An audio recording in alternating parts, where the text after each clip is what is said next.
to the EE-371 electromagnetic field theory class. I'm Dr. Arbab Abdul Rahim from the Faculty of Electrical Engineering. So first we will discuss what we have studied so far. In the last class we started discussing the chapter number 7, that is the steady magnetic field. And in that lecture we discussed the Biot-Savart Law. Why we discussed the Biot-Savart Law? Because we said first we will try to define the magnetic field itself, that what is basically a magnetic field, what are the parameters on which the magnetic field depends, or how the magnetic field is generated. Then we said that there are three ways by which we can generate the magnetic field, that is a permanent magnet, a time varying electric field, or a DC current.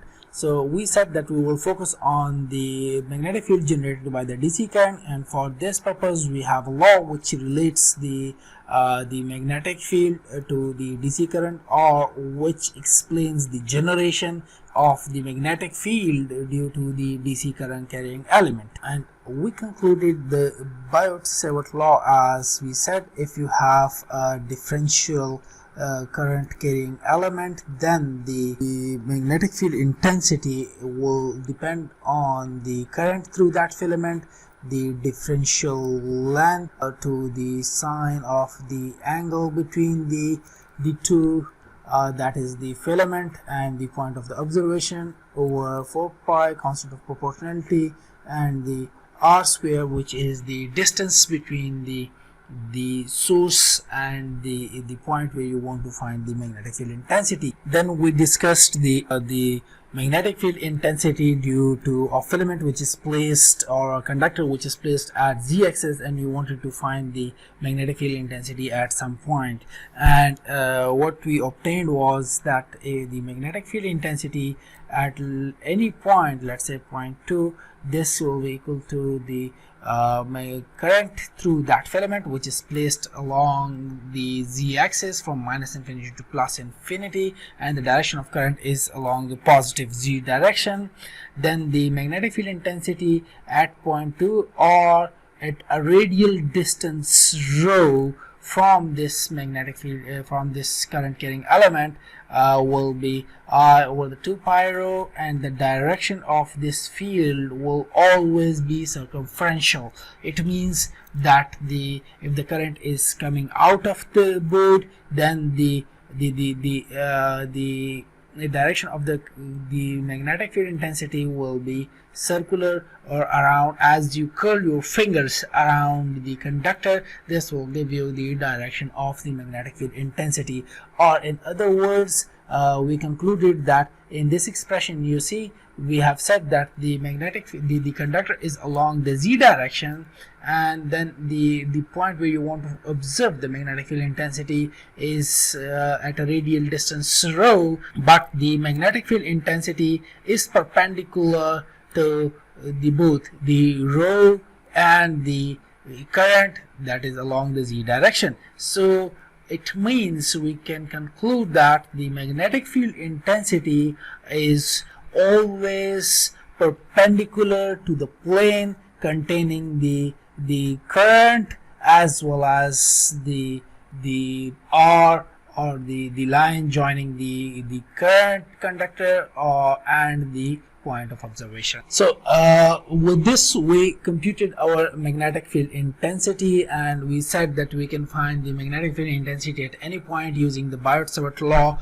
even if the conductor is a finite conductor instead of an infinite conductor. In today's class we will discuss another topic, that is the Ampere circuit law. Now first we will discuss the significance of the Ampere circuit law, that why we are discussing this Ampere circuit law and why we need this law.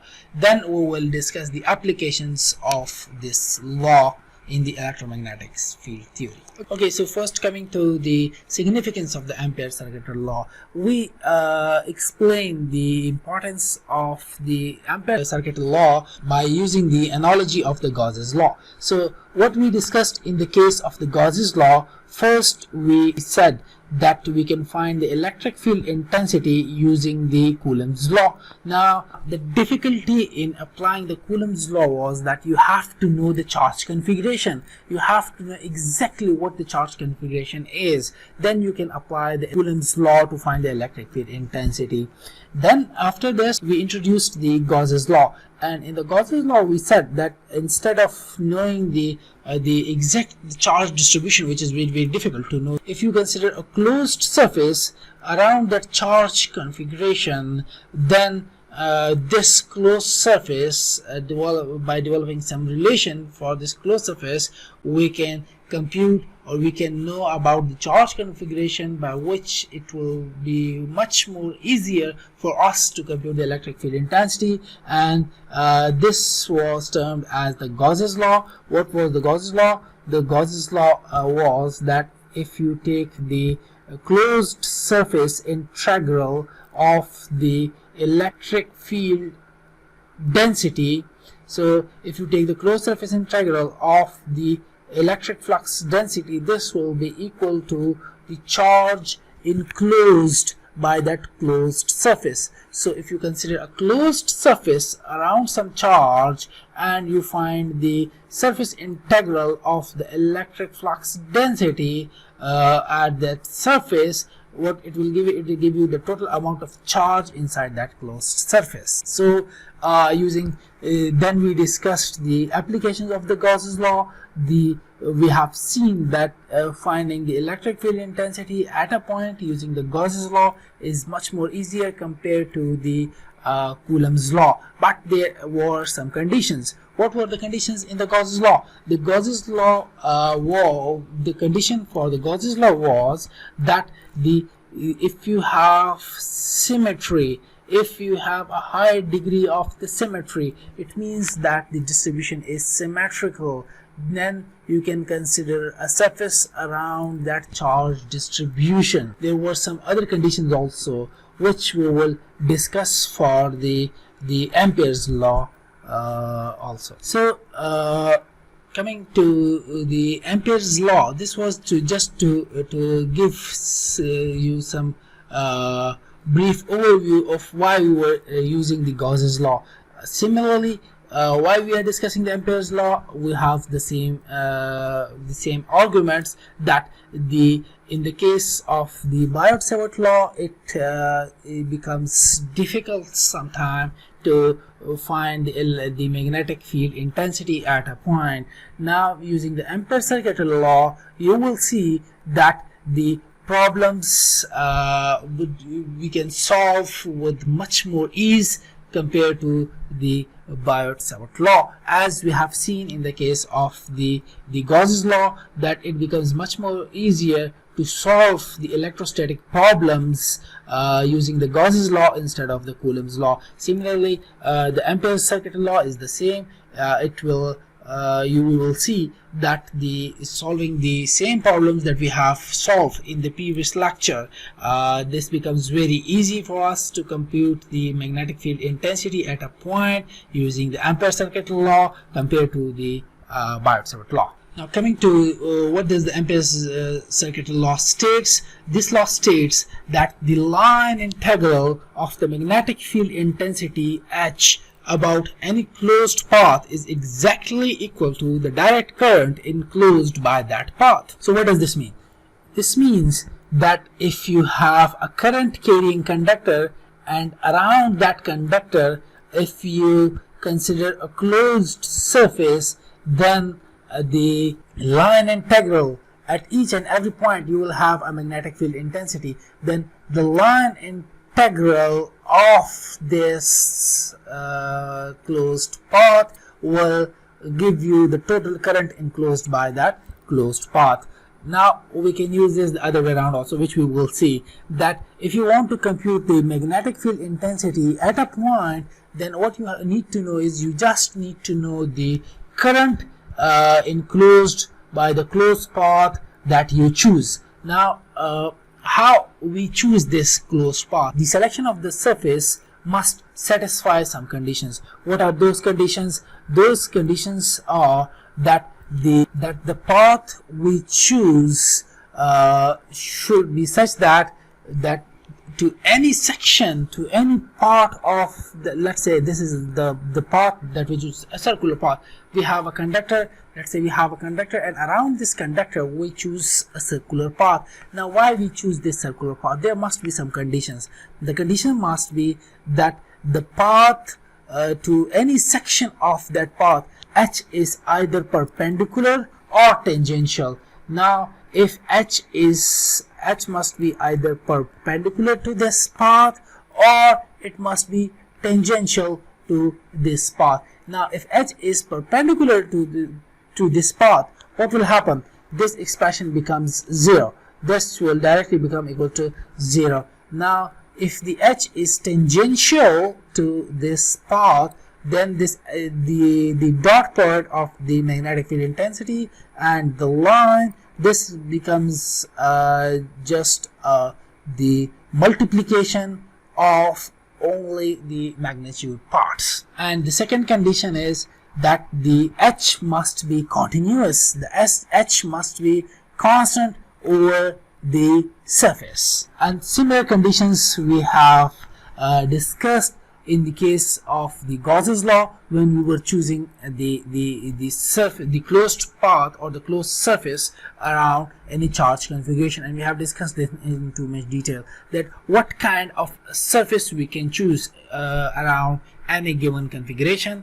And we have discussed few cases, that what about the volume charge density, what about the line charge density, what about the point charge. So we have discussed different scenarios, so we can use the same concepts, we can use the same procedures to define the magnetic field intensity using the Ampere-Circuit law. Okay, so just a description of what we have discussed. Let's say we have a conductor which carries a direct current I in this direction.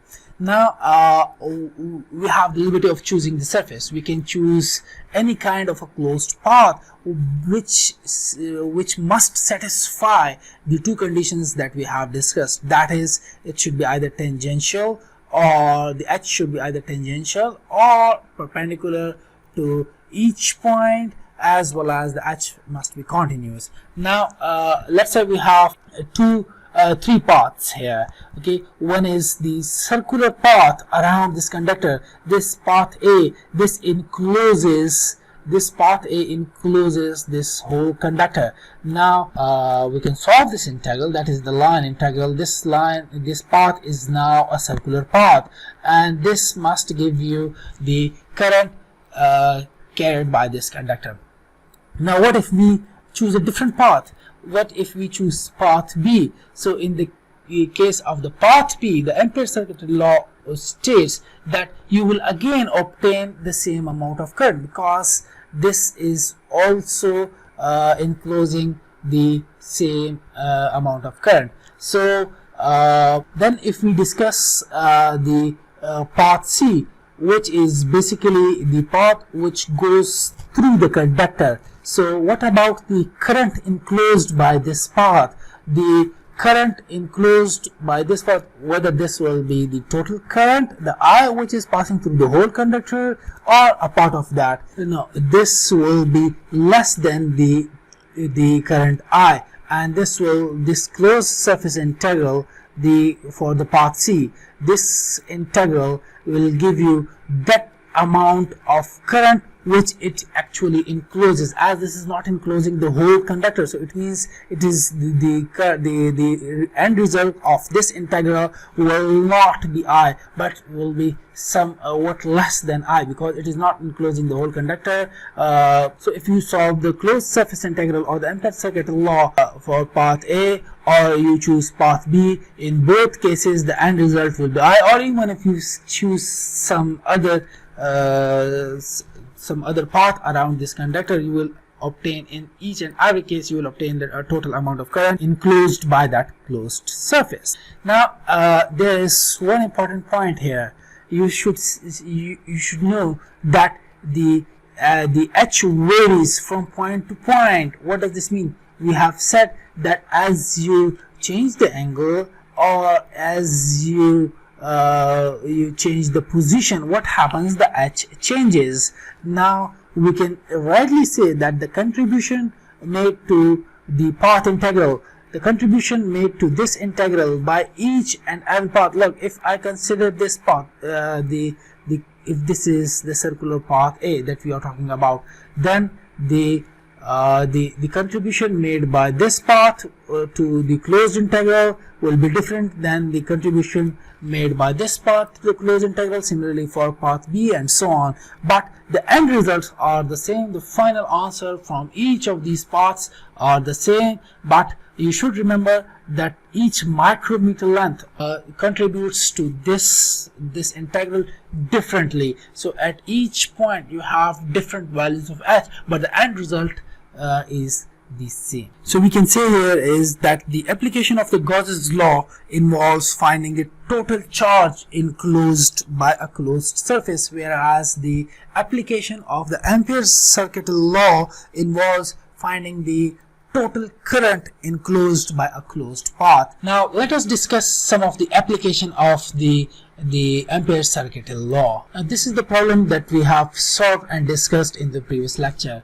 What we have here is, we said that we have an infinite conductor carrying a DC current in the z direction. So the current is in the z direction, and we say that we want to find magnetic field intensity at this point too, due to this current carrying element, and we have obtained the result, that is the H equals to I over 2 pi rho a phi, where rho is the radial distance from the conductor and the direction of the H is circular around this conductor. This relation we obtained using the Biot-Savart law through some computations. Now can we obtain the same relation using the Ampere circuit law? We will see here in this example, you will see that it becomes much more easier to find the magnetic field intensity at a point using the Ampere's law compared to the Biot-Savart law. Remember, you have to keep this thing in your mind, that how you obtain this direction of the magnetic field intensity. And you can see here is that the dl is in the z-axis, whereas the AR, this is somewhere in the rho z plane, and H is perpendicular to the plane containing the dl and the r. So you can see here is that we have only the phi component of H, or we can write this as the H phi component only. So because the current is in the z direction, the point is the radial point, this is along the arrow direction, and then we have only the phi component of the magnetic field intensity. We do not have any z component or rho component of the magnetic field intensity. Now let us solve the same problem using the Ampere circuit law. So we consider the same filament which is lying along the z-axis from minus infinity to plus infinity, current carrying the current I in the positive z direction. Now let's consider a closed path. Let's say at the same point, at this point you want to find the magnetic field intensity. So consider a closed path, a closed circular path. The closed circular path will be an ideal path in this situation. So consider a closed circular path around this conductor, because you want to find the magnetic field intensity at this point P, or the point 2 at which is lying at a distance rho from the z-axis.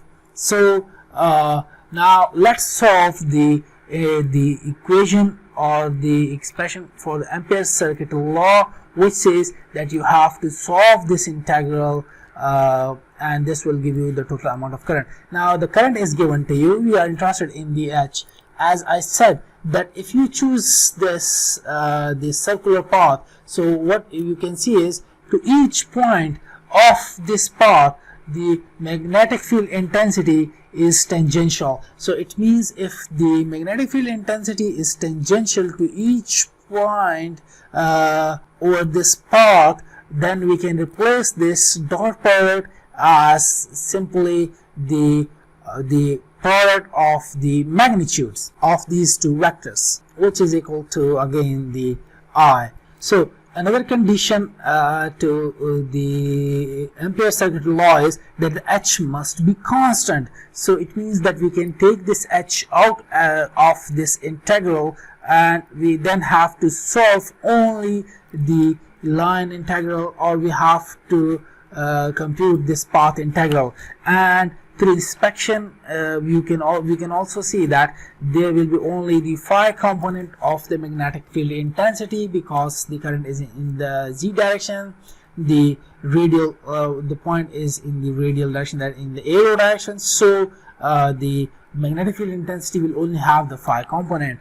Now let's solve this path integral. We can solve this integral by integrating this path from 0 to 2 pi, as we can obtain this path by changing the phi from 0 to 2 pi. If we change the phi, if this is the rho as we have discussed, which is making an angle phi with respect to the x-axis, so if you change this phi from 0 to 2 pi, you will obtain this path. Now what will be this length?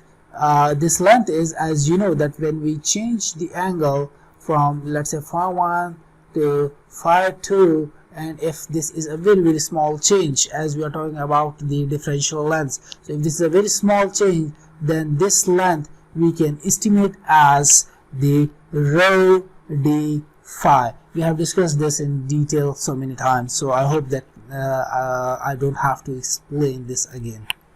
Then this is equal to the I. If you solve this integral, what you will obtain? You will obtain h phi 2 pi rho equals to I, which gives you the h phi equals to the I over 2 pi rho. So you see, we obtain the same result as we have obtained in the case of the Biot-Savart law. This is the result that we have obtained using the Biot-Savart law. This is the result that we have obtained using the Ampere circuit law. So in both cases you can see that we have obtained the same result, whereas in the case of the Ampere circuit law we have obtained the result very easily. Similarly, if you are using the circular path, then I don't have to solve this integral then. Why? Because you already know that the closed surface integral, what is this dl? This dl is basically giving you the circumference of this circle. Now what is the circumference? The circumference is 2 pi r, which in this case r is rho. So the circumference is 2 pi rho. So from here I can easily solve this as the h phi, and as the path is circular path, so the line integral, this will give you the 2 pi rho equals to I, which means that the h phi becomes equal to the I over the 2 pi rho. So this is how you very easily obtain the magnetic field intensity at this point 2, which we obtained in the previous lecture using the Biot-Savart law. So I hope that Ampere circuit law seems to be more easy than the Biot-Savart law. Now let us discuss another application of the Ampere circuit law by computing the magnetic field intensity at any point due to the coaxial cable. So the coaxial cable is simply called as the Cox cable. We want to find the magnetic field intensity at any point due to the current carried by this coaxial cable. Remember, as we have discussed in detail in the case of the Gauss's law also, that in the coaxial cable what we have two conductors, and these conductors are shielded by some dielectric material. So we have an inner conductor which is carrying a current in one direction. Let's say that the current carried by the inner conductor is equal to the I, and the current carried by the outer conductor is also same in magnitude but different in direction. So if the inner conductor is carrying the current in this direction, then the outer conductor is carrying the current out in this direction, which we represent as the minus I. The minus sign is for the direction. Now what we want to see is what will be the the magnetic field intensity at any point inside this coaxial cable. So you see that the radius of the inner conductor is given as A, the distance from the center of the conductor or from the axis to the inside of the outer conductor is B, whereas the distance from the radius of the outer surface of the outer conductor from the center is C. Now we will discuss few cases here. We will see what will be the magnetic field intensity if the point is lying beyond A and less than B. What will be the magnetic field intensity in this region? It means that if the point is lying somewhere here or here, that the point is having a distance greater than A and less than B. The point is lying somewhere. What will be the magnetic field intensity at this point? Similarly, we can see that what will be the magnetic field intensity at a point or in the region that lies below A, somewhere here. Let's say what will be the magnetic field intensity inside this conductor, that is rho is less than A. Then we will see that what if the rho is greater than B and less than C. It means you want to observe the field somewhere here inside the outer conductor. And then at last, or even we can start with this, what if the rho is greater than C? So if rho is greater than C, then using the Ampere-Circuit law, what does the Ampere-Circuit law states? The Ampere-Circuit law states that the closed line integral, or the line integral of the closed path enclosing the current carrying conductor, is equal to the total current enclosed by that closed path. So what is the total current? If I consider a point here, it means I am talking about a closed path around this conductor like this. So it means the point is somewhere here. So the rho here in this case is greater than C. So what is the total amount of current enclosed by this closed path? There are two types of currents enclosed by this closed path. One is the I, which is flowing in the positive Z direction, whereas the other current is the minus I, which is flowing outward in the negative Z direction. So what will be the total amount of current enclosed by this closed path? That is 0. So the magnetic field intensity outside this coaxial cable is 0. And this is, by the way, one of the important application of or property of the coaxial cable. Now this is another view of the same coaxial cable that we are talking about. We have an inner conductor having a radius A, then we have an outer conductor. In between the inner conductor there is a dielectric medium, or let's say in this case, let's say we have a free space, as we have not discussed the material media so far. So then the outer conductor is at a distance C. The outer surface of the conductor is at a distance C from the center. The inner surface of the outer conductor is at a distance B from the center.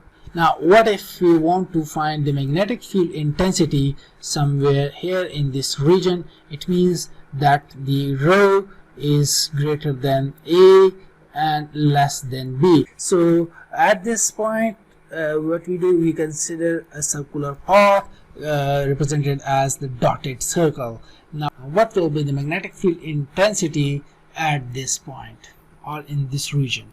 So coming back to the expression, that is the H dot dl, this is equal to the total current enclosed by this closed path. So the red dotted path that we consider is enclosing a current I, which is flowing inside the inner conductor. So according to this definition, as we always say that H phi, this is a constant quantity, the H will be constant over the surface, then you have to solve this integral. This is equal to the I, and when we solve this integral, as we have seen in the previous case also, this is basically the circumference of this path or of this circle, which is always the 2 pi, and here in this case the radius is rho, so it's rho the I. So the magnetic field intensity in this region between the two conductors, this is equal to the I over the 2 pi rho A phi for the rho greater than A and less than B. Now for the rho less than A, it means that what will be the magnetic field intensity inside the inner conductor. So now we are talking about the region inside the inner conductor. The radius of the inner conductor is A, whereas we are interested in the field near this region. So when rho is less than A, how we can compute the field inside? We can use the same relation, that is the H dot dl. This is equal to the current enclosed by this closed path. So is this path enclosing the whole current I carried by the inner conductor? No, it is not enclosing the whole current I, but it is enclosing part of this current carried by the inner conductor, because the radius of the path that we have considered is less than the radius of the inner conductor. Then how would we compute the current enclosed by this closed path? So let's say that using this relation, again we have the H phi, you have to integrate this over the path. Again we have the 2 pi, the circumference of this circle, which is the 2 pi rho. This is equal to the I enclosed.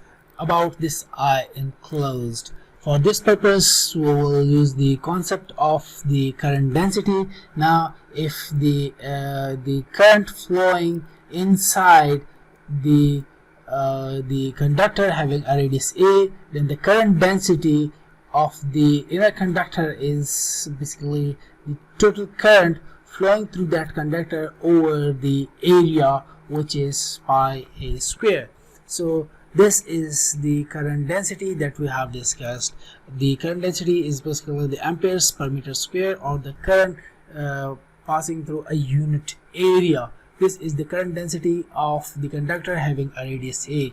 So now if this is the amount of current flowing in this area given by the current density J, then what will be the amount of current flowing in this whole area? So we can find this current which is flowing in this yellow region inside this conductor by multiplying the area of this conductor into the current density. As we say that the current density is uniform throughout the conductor, so if this is the amount of current in this whole area, or the current density is basically the current per unit area. So what about the current in this area? We can find by multiplying the area of this yellow region by the current density in that conductor. So the area of this region is the pi r square, or the pi rho square, into the current density, which is the I over the pi A square. So this means that the I enclosed is the I into the square of the radius of the inner conductor region to the square of the radius of the inner conductor. So I can replace this I enclosed here, and I can say that the magnetic field intensity at any point inside this conductor is the I enclosed, which is the I rho square or the A square divided by this 2 pi rho, which comes, and the direction is always the A phi, which comes out to be H phi equals to the I rho over the 2 pi A square, as the square cancels out with the rho, and in the A phi direction. So this is the magnetic field intensity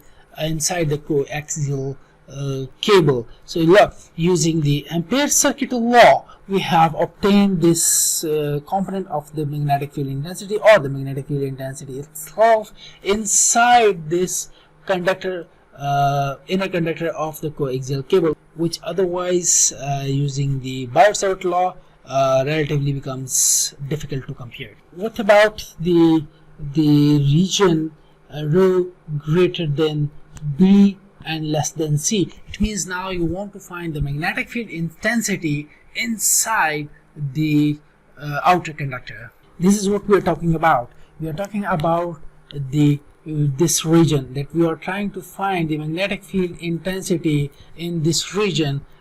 So to find the magnetic field intensity, what we do is we consider a closed path, the closed path having a radius rho, and we apply the again we apply the Ampere circuit law, and we obtain the current enclosed by the red dotted circle comes out to be the inner current, because it is enclosing the whole of the inner current and part of the outer current. So I can see that it is enclosing partial out. I can name it as this: the partial current, not the total minus I, but the partial the some part of the outer current, which is minus I. Now to compute this inner current is always I. What about the partial current that is flowing in this red circle region? So for this purpose we compute again the areas. So the area of the outer conductor is pi c square minus the pi b square, or I can say that this is the pi c square minus b square. This is the area of the outer conductor. Now what about the area of the inner conductor? The conductor shown by the red the region shown by the red dotted line. For this purpose we again use the same procedure, that is the area of the red region is the pi rho square minus pi b square, or pi rho square minus the b square. Now the current enclosed by this total outer conductor is minus I. What will be the current density of this outer conductor? So the current density will be minus I over the pi c square minus the b square. Now what about the current enclosed by this area? So we will just multiply the I partial, which we call it as the partial out. So the I partial out will be equal to the area of this region, which is the pi rho square minus b square, into the current density, which is I over pi c square minus the b square. So what we obtain is the I partial out from here.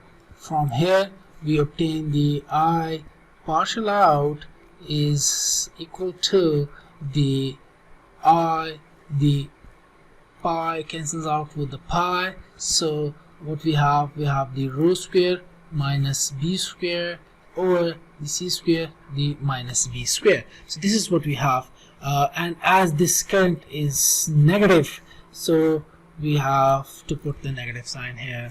Okay, so what we have here is we have the I partial out, which is the minus I rho square minus b square over the c square minus b square. This is what we have. Now further simplifying this expression, what we have, this integral simplifies to 2 pi h phi 2 pi rho, and this comes out to be the I minus the rho square minus b square over c square minus b square. And if we further simplify this, what we obtain is the magnetic field intensity, which comes out to be the I over the 2 pi rho the c square minus rho square over c square minus b square. This is for the region rho is greater than b and less than c. So the magnetic field intensity in the region where the rho is greater than b and less than c, that is inside this outer conductor. So you can see here is that we can very easily obtain the magnetic field intensity at any point using the Ampere circuitry law, provided you choose a right closed path. Okay, next, what will be the magnetic field intensity at any point due to a current carrying sheet? If a sheet is carrying a DC current, so what will be the magnetic field intensity at any point due to that sheet, due to that current carrying sheet? So this is, you have to investigate, you have to study this. This is given in the book. You just go through it, you write a report on it. This is your assignment for this lecture number 39. So you have to solve it. You have to write a concise report in your own words and send it to me and Dr. Mao through an email. And this is important, you have to submit this assignment.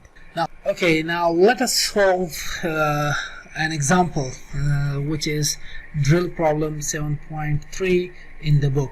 So let's solve this. In this example, it asks that we have to find the magnetic field intensity in rectangular components at point P 0, 0.20 in the field of. So the point of observation is given having the coordinates of 0 in the x-axis, 0.2 in the y-axis, and 0 in the z-axis. So it means that the point is lying on the y-axis. Now you have to find the field at this point if the source of the magnetic field intensity is a current filament having a current 2.5 ampere in the AZ direction at x equals to -0.1, y equals to 0.3. So it means that if we draw the coordinates, consider this XYZ coordinate system, the Cartesian coordinate system. So the current filament, which is 2.5 carrying 2.5 amperes current in the z direction, is placed at x equals to 0.1 and y equals to 0.3. It means if this is, let's say, 0.3, this is at x 0.1, then the filament is lying somewhere here. So the filament is lying here, and it extends from minus infinity to plus infinity. It is carrying 2 amperes of current in the plus AZ direction. So 2 ampere current carrying filament is placed at x equals to 0.1, y equals to 0.3, and you have to find the magnetic field intensity. Let's consider this, it may not be up to the scale, but let's consider this as 0 point P, which is 0.2. So this is the point where you want to find the magnetic field intensity due to this filament, which is placed at x equals to 0.1 and y equals to 0.3. From our previous discussion using the Ampere circuitry law, now we know that the magnetic field intensity at a point due to this current carrying element will be given by the I over the 2 pi rho A phi. The current is given to you, which is 2.5 amperes. The current is given to us.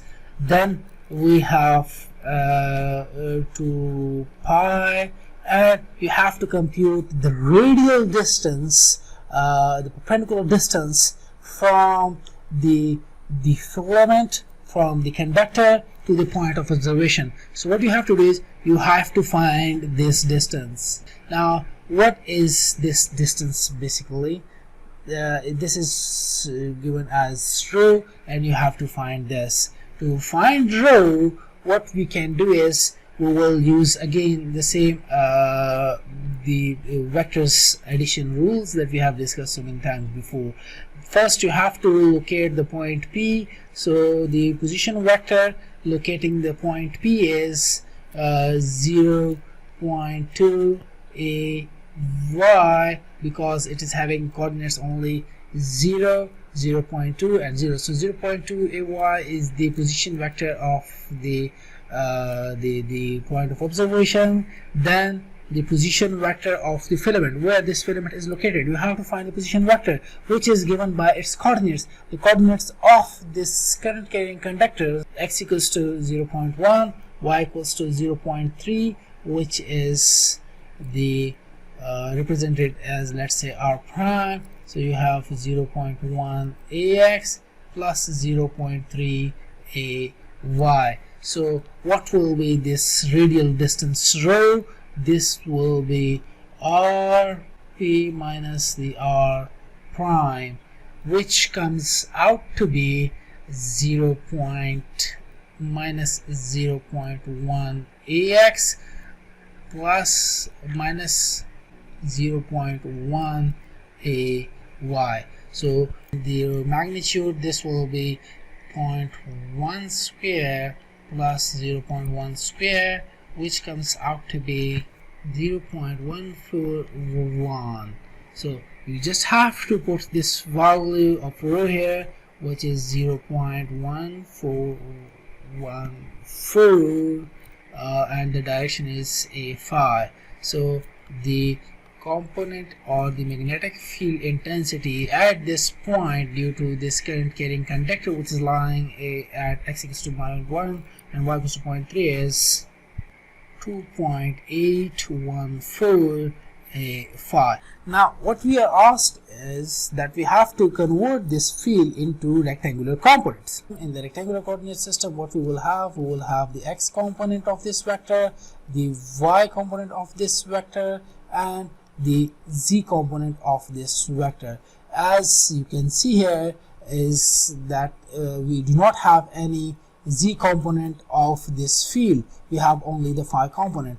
So the z component, so this becomes 0. It means that we have to find the x and the y component of this field from this expression which is given in the cylindrical coordinate system.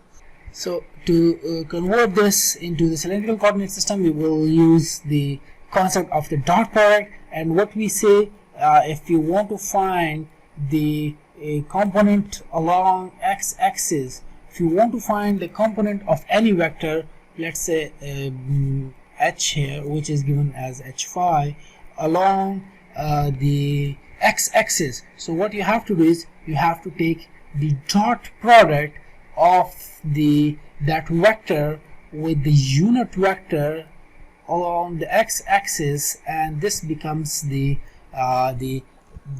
x component of that vector. So we have the h phi, which is basically the 2.814 a phi. You have to multiply this with the ax unit vector to obtain the x component of the field. So and we know that a phi dot ax, you can go back to the tables of conversion also in chapter number 1. So we know that the a phi dot ax, this is equal to minus sine phi. So this is your x component. Then the y component we can obtain through the same procedure. That is, the h phi along the y would be the dot product of the h phi and the unit vector along that direction, which is ay. So we obtain h phi is 2.814 and the ay, if a phi dot the ay in the ay direction, so the hy would be equal to 2.814, and a phi dot ay gives you cos of phi. So this would be the y component. So the h in the rectangular coordinate system then would be the hx plus the hy, whereas the hx is 2.814 minus sine of phi ax, and the hy is 2.814 cos of phi a y. We already know how you would convert. Just to give you the summary of this procedure that we have done, we have the magnetic field intensity which is in the cylindrical coordinate system.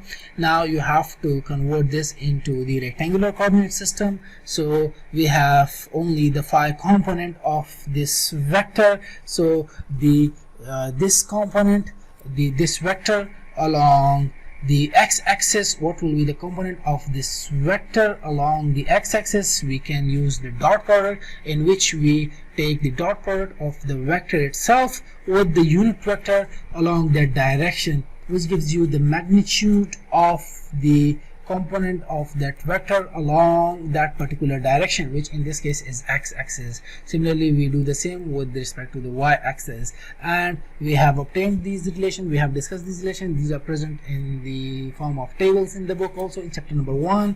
The a phi dot ax gives you minus sine phi, the a phi dot ay gives you the cos of phi. So we have obtained this. Now the question is, what is phi? What will be the value of the phi?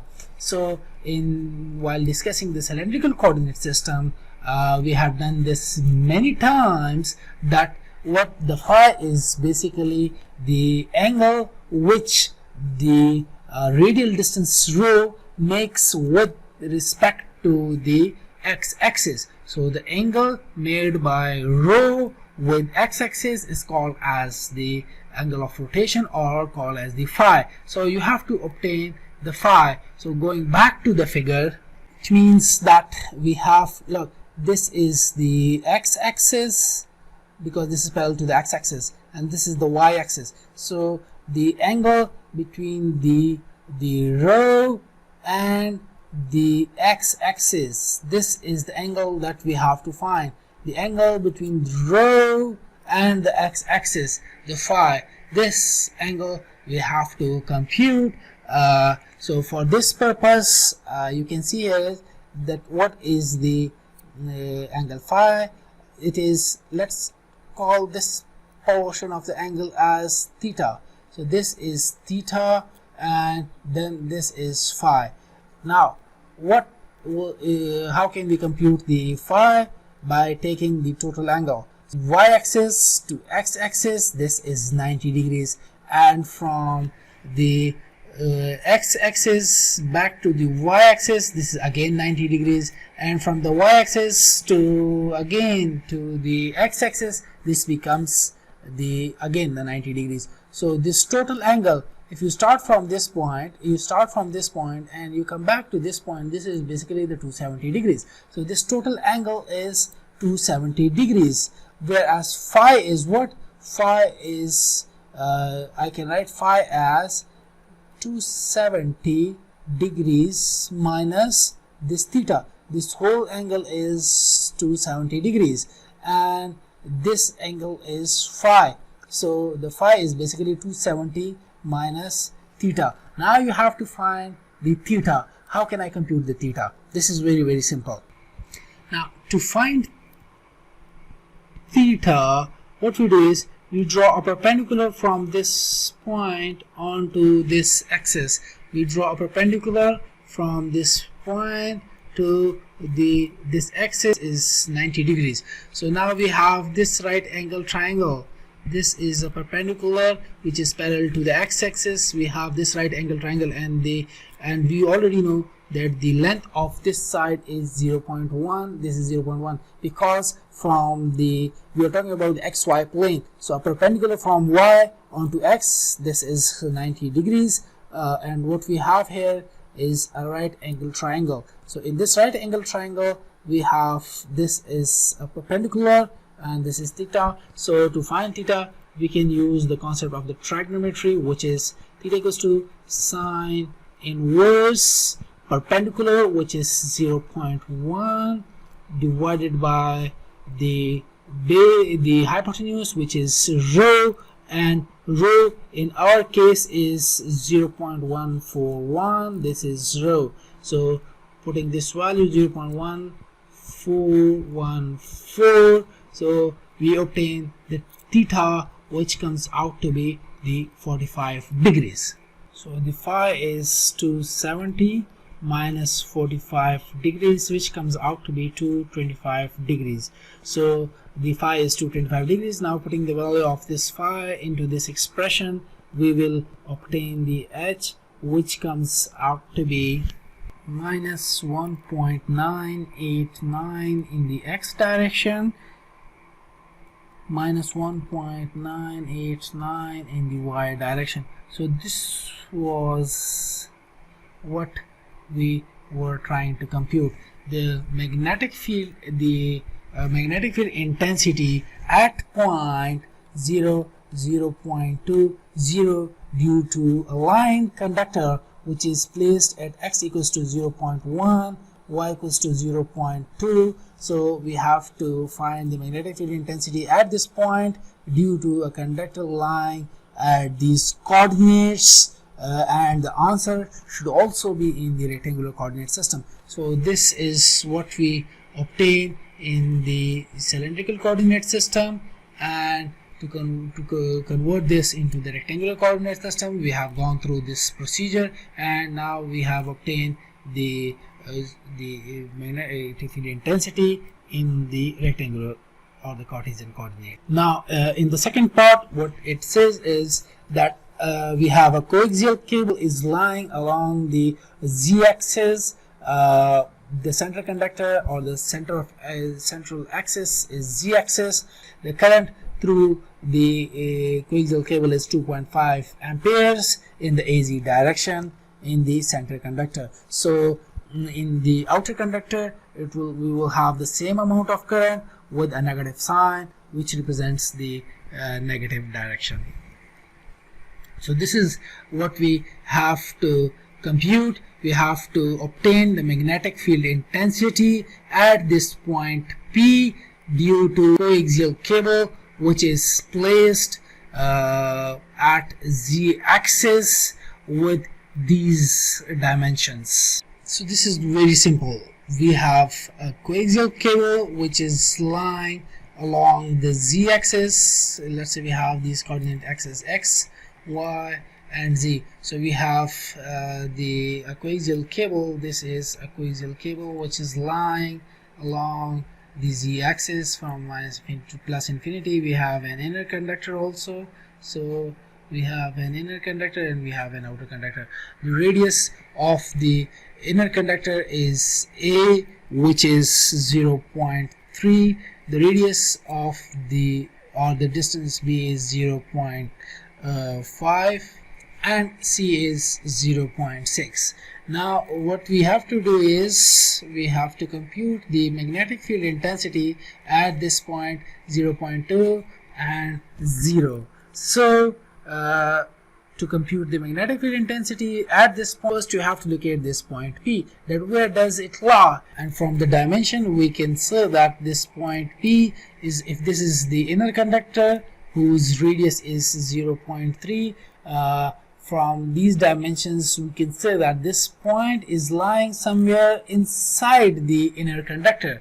So if this is rho equals to 0.2, this is lying inside the inner conductor. Now to find the magnetic field intensity at a point which lies inside an inner conductor, we have discussed this in the for the coaxial cable, and which is H equals to I rho over 2 pi a square, where a is the radius of the inner cylinder, rho is less than a. So if the rho, the point of observation or where you want to find the field, is inside the inner conductor, this was the relation that we obtained, the I rho or 2 pi a square.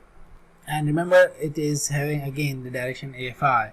So the I is given to you, which is 2.5 amperes. The rho is the radial distance of this point from the axis. So the axis is the z-axis the axis is the z-axis and the point is along the y-axis, so 0.2. This radial distance is basically the rho. Now this distance is 0.2 over the 2 pi. The a radius is given, which is 0.3 a square in the a phi direction. So this comes out to be 0.884 a phi. But again, this is the magnetic field intensity given in the cylindrical coordinate system, and we are asked to find the magnetic field intensity in the Cartesian coordinate system. So again, we will follow the same procedure to obtain the magnetic field intensity in the Cartesian coordinate system. We will convert this to the rectangular coordinate. So here again we will perform the same procedure. 0.884 a phi minus sine of phi ax plus the 0.884 cos of phi in the ay direction. So we have done the same procedure before also, so it's the same thing, just these values are different. So you can go back there and learn how we did, or if you have any confusion, we can solve this through a live interaction. Now again, we have to compute the phi. What is phi? Phi is the angle which this radial line makes with the x-axis. So look, this radial line or this point is lying along the y-axis. So the angle of this line from the x-axis is how much? It is 90 degrees. So you have to rotate from x-axis to y-axis, which is 90 degrees. So this angle is 90 degree, and you just have to so the phi is 90 degrees, which is the angle of the radial line from the x-axis. So here what we have, you just have to put the values and you will obtain the result as 0.884, as sine of phi is 90 degrees, is sine of 90 is 1, so this, and cos of 90 is 0. So this is the magnetic field intensity obtained at point 0.20 due to a coaxial cable which is centered at the z-axis having these dimensions. The units are always ampere per meter. I have forgotten, you have to write the units always. In the third part, we are asked to find the magnetic field intensity at point 00.20 in Cartesian coordinate system due to the 3 current sheets which are placed at different coordinates. So you have to compute this magnetic field intensity due to these 3 current sheets. You solve this. This is the second part of the assignment, and submit it through an email. So with this, we come to the end of today's lecture, which was about the Ampere-Circuital law. So first we discussed why we need why we are studying the Ampere-Circuital law, because it is easier to compute the magnetic field intensity compared to the application of the Biot-Savart law. And then we defined the Ampere-Circuital law, and using that definition of the Ampere-Circuital law, we solved some problems as an application of the Ampere-Circuital law. So I hope that you understand. If you have any confusion, you can send me your queries through the MS Teams or through the email, and we can discuss this in the coming interactive session also. So okay, thank you very much.